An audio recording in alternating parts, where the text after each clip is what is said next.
Hola, ¿qué tal amigos? Bienvenidos a la emisión meridiana de Noticias Ahora por BPI TV. Comenzamos.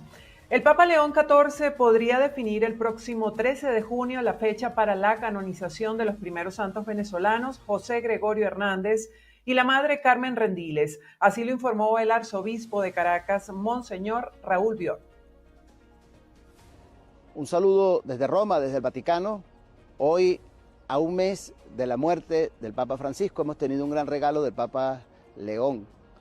Ha sido convocado el consistorio de cardenales para el 13 de junio, donde se definirá la fecha de canonización de José Gregorio Hernández y de la Madre Carmen Rendiles. Una gran alegría, este es el penúltimo paso, ya queda solamente la fecha y vamos a celebrar en grande en Roma la canonización y después en Caracas y en toda Venezuela una gran fiesta de agradecimiento.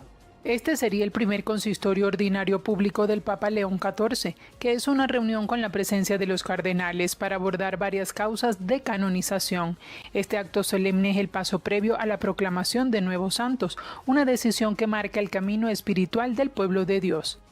El 25 de febrero de 2025, el Papa Francisco firmó una orden de convocación de un consistorio mientras estuvo hospitalizado en Roma, y en donde anunciaba que la Madre Carmen Rendiles y José Gregorio Hernández serían los primeros santos venezolanos canonizados. Este proceso se pausó por su muerte. Asimismo, se contempla la posible reactivación de la causa del beato Carlos Acutis, conocido como el primer santo millennial, cuya canonización estaba prevista para el pasado 26 de abril, durante el jubileo de los adolescentes, pero fue pospuesta igualmente tras el fallecimiento del Papa Francisco.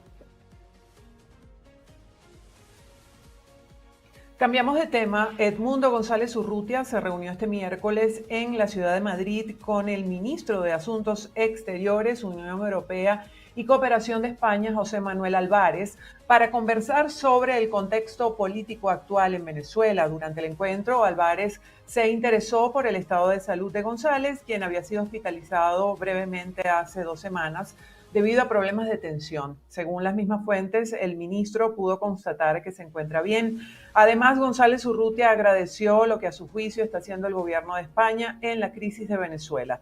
Esta reunión marca el tercer contacto entre ambas figuras desde que Edmundo González fue trasladado a territorio español a bordo de un avión de la Fuerza Aérea tras haberse refugiado en la residencia del embajador de España en Caracas el 8 de septiembre de 2024. Seguimos en España. Hoy se llevó a cabo en la ciudad de Madrid el foro Libertad y Democracia, organizado por la Fundación Internacional para la Libertad. En el evento participaron los expresidentes de España, Mariano Rajoy, de Colombia, Iván Duque, y de Argentina, Mauricio Macri, entre otros. Allí el expresidente colombiano, Iván Duque, exigió que la Corte Penal Internacional actúe contra Nicolás Maduro. Yo quiero, desde este escenario, reiterar la voz del Grupo Libertad y Democracia. Y es que quienes pretenden decir que la salida fácil de la comunidad internacional es tragarse el sapo y lidiar con Nicolás Maduro, ese es el camino equivocado. Porque Nicolás Maduro es la causa de muchos de los problemas más graves que vive Iberoamérica. Y así como muchos de los miembros de este grupo tuvieron la gallardía de denunciar a Nicolás Maduro ante la Corte Penal Internacional, el Grupo Libertad y Democracia desde Madrid le hace un llamado a la Corte Penal Internacional a que rompa el silencio que ha tenido con Venezuela y actúe, porque las evidencias son contundentes para que se inicie una sanción efectiva a esa dictadura. Nos vamos a la ciudad de Caracas. Allí la Universidad Central de Venezuela exigió al régimen de Nicolás Maduro la restitución de los terrenos de la zona rental norte ubicados en el centro de Caracas, cuya propiedad legal, según el Consejo Universitario, pertenece a esa casa de estudios y ha sido ocupada irregularmente durante más de 2 décadas por entes gubernamentales y particulares. En un comunicado emitido el 14 de mayo, la máxima autoridad académica de la Universidad Central de Venezuela recordó que esa área fue cedida por el Estado para su administración y aprovechamiento económico a través de la Fundación Fondo Andrés Bello, con el fin de fortalecer la investigación y autonomía financiera de la universidad. En el comunicado, el Consejo Universitario señaló que un amplio espectro de agencias gubernamentales y poderosos intereses económicos, presumiblemente vinculados al poder político, se conducen hoy como sus dueños. La zona rental norte abarca más de 10 hectáreas entre Plaza Venezuela y la Gran Avenida, la autopista Francisco Fajardo y otras vías principales. De acuerdo con el comunicado, la ocupación irregular de este espacio comenzó durante el primer mandato de Hugo Chávez, frustrando un proyecto que había sido licitado a inversionistas nacionales e internacionales en los años 90. Recientemente, la UCB advirtió que en esos espacios se han ejecutado obras sin su consentimiento, como la construcción de un terminal de autobuses y la instalación de una estatua conmemorativa promovida por la alcaldía del municipio Libertador. Estas acciones, señalaron, evidencian una voluntad permanente de despojar a la Universidad Central de Venezuela de bienes destinados a proveerla de recursos para su funcionamiento. El Consejo Universitario reiteró su demanda al régimen de Nicolás Maduro para que se respete la titularidad legal de la institución sobre la zona rental norte y se devuelvan sus plenos restablecimiento de los derechos legales sobre ella, propiedad concebida desde hace más de 50 años como fuente de respaldo a la actividad académica y científica. Y otro nuevo vuelo de repatriación de venezolanos migrantes irregulares llegó al país en un vuelo de la línea Air International proveniente de Texas, esto con 90 venezolanos, entre ellos 77 hombres, 6 mujeres y 7 niños. Los repatriados recibieron atención integral de instituciones del Estado como el Ministerio de Relaciones Interiores y de Salud, así como de la Policía Nacional Bolivariana, entre otros. Diosdado Cabello ha informado que con este plan han retornado al país más de 4.000 personas y esperan continuar con más vuelos desde México y otros países. Revisamos ahora información en las regiones de Venezuela. En Bolívar, un minero falleció en un derrumbe registrado en una zona de explotación de oro del municipio Sifontes. La víctima está identificada como Juan Edesio Pérez Blanco, de 47 años. Los hechos ocurrieron en el kilómetro 73 de la troncal 10, específicamente en el sector minero Araimatepuy, municipio Sifontes. De acuerdo con la versión del Cuerpo de Investigaciones Científicas, Penales y Criminalísticas, el minero se encontraba en plena faena en la zona de explotación de oro cuando fue sorprendido por un alud de tierra que lo dejó completamente tapiado. Sus compañeros hicieron lo posible por socorrerlo, pero cuando lo sacaron del lugar ya no tenía signos vitales. El cadáver fue trasladado hasta el servicio de Medicina Forense de Tumeremo para la realización de la autopsia respectiva. Cabe destacar que con este caso suman 17 fallecimientos de mineros en la zona sur de Venezuela como consecuencia de derrumbes o inhalación de gases tóxicos.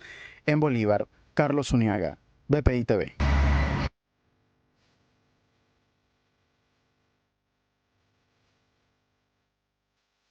De agua por tubería. Los ciclos del servicio superan en algunos sectores los 50 días.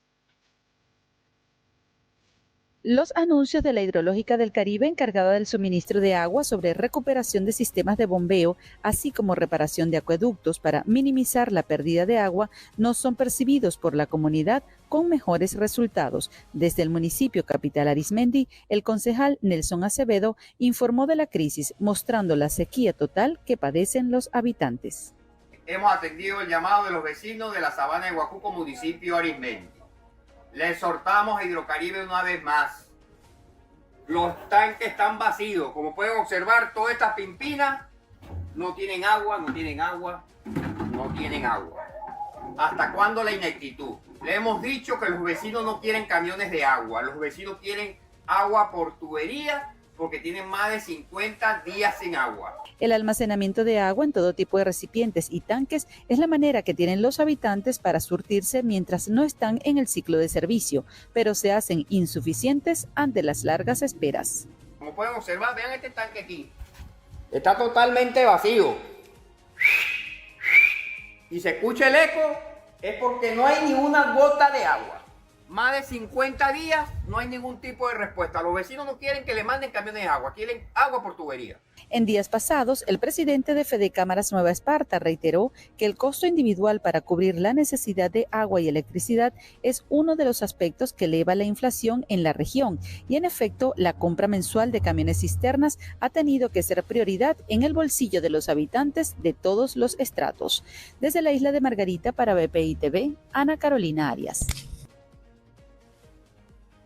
Y la Cámara Municipal de Rocio, municipio capital del estado Guárico, advirtió que los transportistas que no cumplan con el ajuste del pasaje establecido en Gaceta Oficial podrían ser sancionados. El presidente de la Cámara Municipal del municipio, Juan Germán Rocio, en el estado Guárico, apuntó que los trabajadores del volante podrían ser sancionados con suspensión de labores entre 1 o varios días e incluso, en algunos casos, tendrían que enfrentar la justicia venezolana. Llamamos en primera instancia a los tribunales disciplinarios de las distintas líneas de transporte, luego que los distintos tribunales disciplinarios reciben la denuncia, evalúan la suspensión de la unidad de transporte por 1 día, por 2 días, por 3 días, dependiendo la gravedad del asunto. Si el tribunal disciplinario no toma cartas en el asunto, obviamente está el Poder Ejecutivo, en la Jefatura de Vialidad y Transporte, y la Comisión Permanente de Servicios Públicos del Consejo Municipal, que hace las evaluaciones pertinentes, hace el llamado al colector, al conductor de la línea o el transporte que haya infringido, y bueno, nosotros sancionamos. Si es una sanción grave, obviamente se pone a disposición de los entes competentes, la Fiscalía del Ministerio Público, la Defensoría del Pueblo. En San Juan de los Morros fue aprobada la Gaceta Oficial 9365, donde quedaron establecidos los montos del pasaje urbano con rutas largas y cortas. Con un pasaje urbano en rutas cortas y largas en 25 bolívares, en rutas extra largas en 30 bolívares, domingos y feriados un ajuste de 5 bolívares a las distintas rutas de las licencias otorgadas a las distintas líneas de transporte. El pasaje estudiantil quedó en 13 bolívares, el pasaje del adulto mayor en 10 bolívares y la exoneración total de las personas con discapacidad. Las autoridades del municipio también resaltaron que han recibido denuncias sobre transportistas que están cobrando pasajes en 30 bolívares y 20 bolívares para estudiantes. Exhortaron a respetar las normas para evitar sanciones.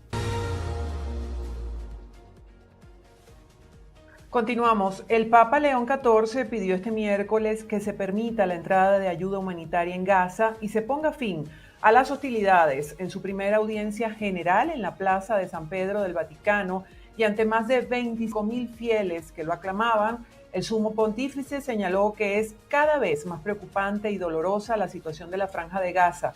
Por ello afirmó que renueva su llamado a consentir la llegada de ayuda humanitaria digna y así poner fin a las hostilidades, cuyo precio, precisó, están pagando niños, ancianos y enfermos.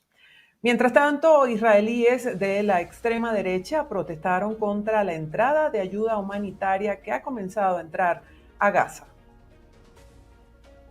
Una decena de israelíes simpatizantes del grupo de extrema derecha Tzav 9 se congregaron este miércoles cerca del paso de Kerem Shalom en la frontera con Gaza para protestar contra la entrada de ayuda humanitaria al enclave palestino. La manifestación tuvo lugar después de que el gobierno israelí autorizara el ingreso de camiones con suministros esenciales, tras más de 2 meses de bloqueo total. Tzav 9, fundado en enero de 2024, está integrado por colonos, reservistas del ejército y familiares de los secuestrados por Hamas durante el ataque del 7 de octubre. Aunque la protesta estaba prevista en el propio paso fronterizo, las autoridades impidieron el acceso y detuvieron al menos 2 personas. Michael Raskas se sumó a la concentración para manifestar su rechazo a la decisión del gobierno de permitir el ingreso de ayuda. En ninguna guerra a lo largo de la historia se ha visto que quien se defiende tenga además que alimentar a su agresor mientras nuestros rehenes siguen secuestrados.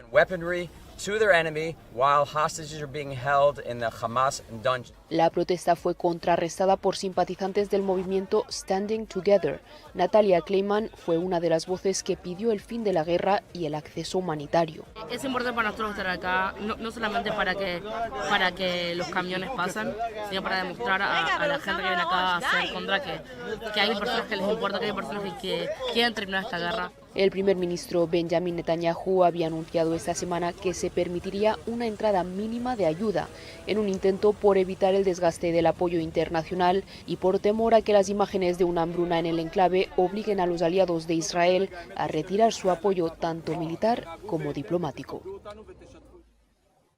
Nos vamos a España. En horas de la mañana de este miércoles fue asesinado en Madrid Andrei Portonov, ex asesor del expresidente ucraniano Víktor Yanukovych. Andrei Portonov, el que fuera uno de los principales asesores del expresidente ucraniano Víktor Yanukovych, ha sido asesinado a tiros en la localidad madrileña de Pozuelo de Alarcón. Acababa de dejar a sus hijos en el colegio americano y se dirigía a su vehículo cuando varias personas se han acercado y le han disparado en la cabeza, según han informado fuentes oficiales y vecinos de la zona. Yo estaba durmiendo y me he despertado con un ruido muy fuerte y calculo que habrán sido muchos disparos, como 6-7. El servicio de urgencia médica Suma 112 recibió una llamada a las 9:15 de la mañana y se desplazó hasta el lugar, donde se intentó reanimarle. Pero debido a la gravedad de las lesiones que presentaba por arma de fuego, al menos 3 disparos por arma de fuego, no ha podido revertir la situación y ha confirmado el fallecimiento. Los autores del crimen huyeron del lugar hacia la Casa de Campo, una amplia zona boscosa que une Madrid con Pozuelo de Alarcón. Portonov, de 52 años, tuvo un gran protagonismo en la respuesta del gobierno de Yanukovych a la crisis ucraniana que comenzó a finales de 2013 y fue investigado por apropiación indebida de fondos públicos y violaciones de los derechos humanos, cuestiones por las que sus fondos fueron congelados temporalmente por el Tribunal General de la Unión Europea.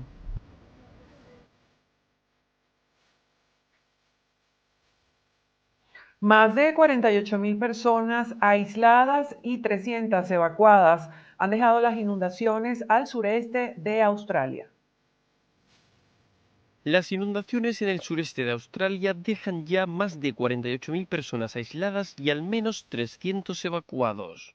Las inundaciones afectan a varias poblaciones de Nueva Gales del Sur, el estado más poblado de Australia. Los servicios de emergencias en balsas y helicópteros han realizado en las últimas 24 horas 284 rescates. Algunas de las personas se refugiaban en el techo de sus hogares totalmente rodeados por agua a la espera de la llegada de los rescatistas. Las autoridades se preparan para habilitar nuevos lugares por si fuera necesario acoger a más afectados. La Oficina de Meteorología de Australia señaló en su última actualización que algunas áreas podrían recibir hasta 300 milímetros de lluvia en las próximas 24 horas, 3 veces el total promedio en el mes de mayo. Se espera que las copiosas precipitaciones continúen a lo largo del jueves y el viernes, por lo que las autoridades han emitido más de 100 alertas de inundaciones y piden a los habitantes en zonas bajas abandonar sus hogares como medida de precaución ante el empeoramiento de la situación o de que se produzcan riadas. Y el sudeste asiático ha absorbido las exportaciones de China en plenas negociaciones comerciales. El sudeste asiático se consagra como uno de los destinos predilectos de las exportaciones de China en medio de la guerra comercial. Solo en abril sus envíos a la región aumentaron más del 20% interanual, una tendencia que podría dificultar las negociaciones con Estados Unidos, que acusa a la zona de actuar como punto de transbordo de productos chinos. Casi 2 meses después del día en el que el presidente estadounidense Donald Trump anunció una nueva batería de aranceles recíprocos, su impacto comienza a reflejarse en los intercambios en el continente asiático. En ese mismo mes, las exportaciones de China a países de la ASEAN crecieron un 20,8% interanual. En contraste, las ventas a Estados Unidos cayeron un 21% en un contexto de fuertes aranceles mutuos que se redujeron temporalmente hace una semana. Pekín se enfrentaba a aranceles del 145% por parte de Washington, que fueron reducidos al 30%, y Estados Unidos se enfrentaba a aranceles del 125%, que fueron reducidos al 10%. Aún así, la incertidumbre persiste y todo apunta a que China seguirá explorando nuevas rutas comerciales. El sudeste asiático, principal destino de sus exportaciones en 2024, se enfrenta a unos elevados aranceles recíprocos y se encuentran en negociaciones con Estados Unidos. Por su parte, el actual gobierno de Trump, que suspendió hasta julio los aranceles recíprocos, exige a estos países que no hagan de intermediarios de productos chinos y que vigilen las certificaciones de origen a cambio de rebajarlos. La región busca ahora un equilibrio entre sus vínculos con China y su dependencia del mercado estadounidense, mientras la guerra comercial amenaza con frenar su crecimiento.